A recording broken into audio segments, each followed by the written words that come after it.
Normally ऐसा होता है कि हमारे मन और कहीं पे चली जाती है। तो ये तो प्रैक्टिकली बहुत सही बात है, क्योंकि आज हम लोग आजकल इतने फंसे हुए हैं सभी काम। पहली बात है, ये ऐसा क्यों होता है कि जपा करते टाइम हम अपना मन क्यों इतना बार बार ये हो जाता है? और अगर ऐसा होता भी है तो आपके एक्सपीरियंस से हमको ये गाइड कीजिए कि कितना, मतलब कैसे हम उसको ज़्यादा कंसंट्रेट कर सके। हरे कृष्ण। हाँ, तो उस समय पहला तो शर्त है कि उस समय मोबाइल अटेंड मत कीजिए। और दूसरी बात कि एक नियम बना लीजिए कि जिस समय हम जप करेंगे उस समय कुछ दूसरी बातें नहीं करेंगे, नहीं सोचेंगे। सोचना तो खैर आपके बस में नहीं है। वायु रिव से दुष्कर्म अर्जुन कह रहे हैं तो हमारे लिए तो और कठिन है।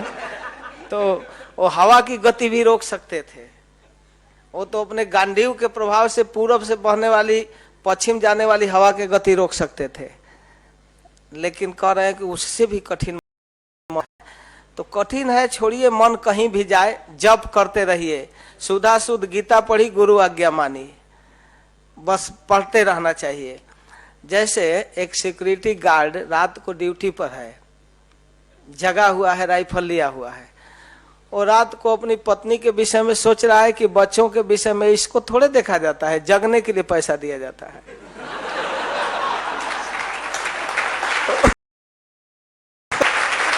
तो उसको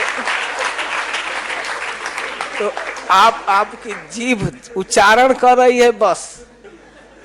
अब वो सोच क्या रहे, इसके चक्कर में क्यों पड़ते हैं जो हाथ प्रैक्टिकल जिह्वा उच्चारण करे, बस इतना काफी है।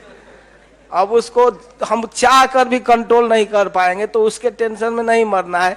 उच्चारण करे, बंद न हो, इसके लिए ध्यान देना है।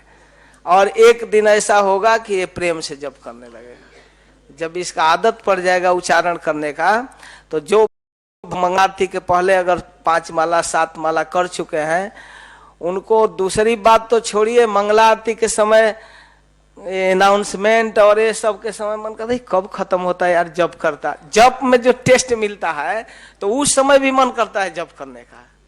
जो शुरू में जप किया है सुबह सुबह एकदम पवित्र मन से, तो मन करता है कि पूरा 16 माला पूरा करके ही अब कुछ करना है।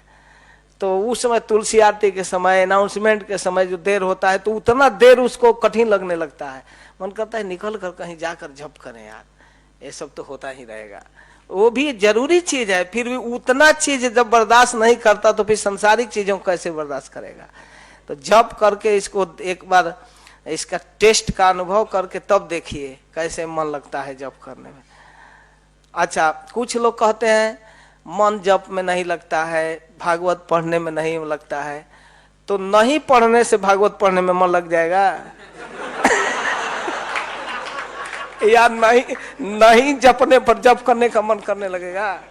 करेंगे तब न। जब मन ही नहीं लगता है, तो मन नहीं लगता है तो इसका उपाय है कि बस पढ़िए ही मत।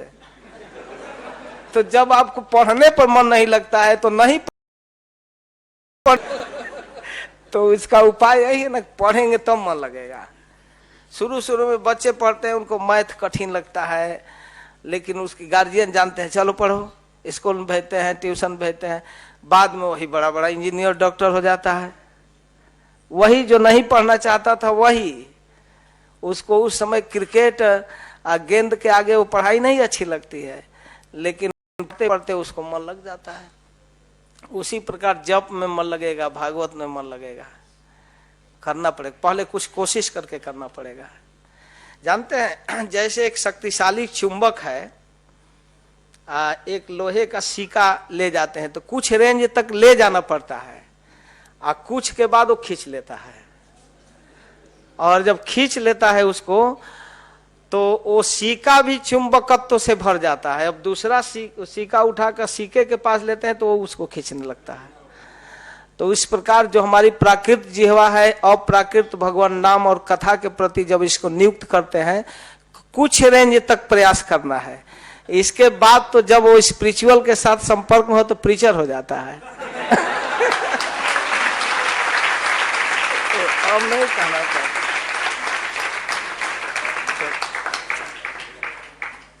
कुछ शुरू में अभ्यास करना पड़ेगा।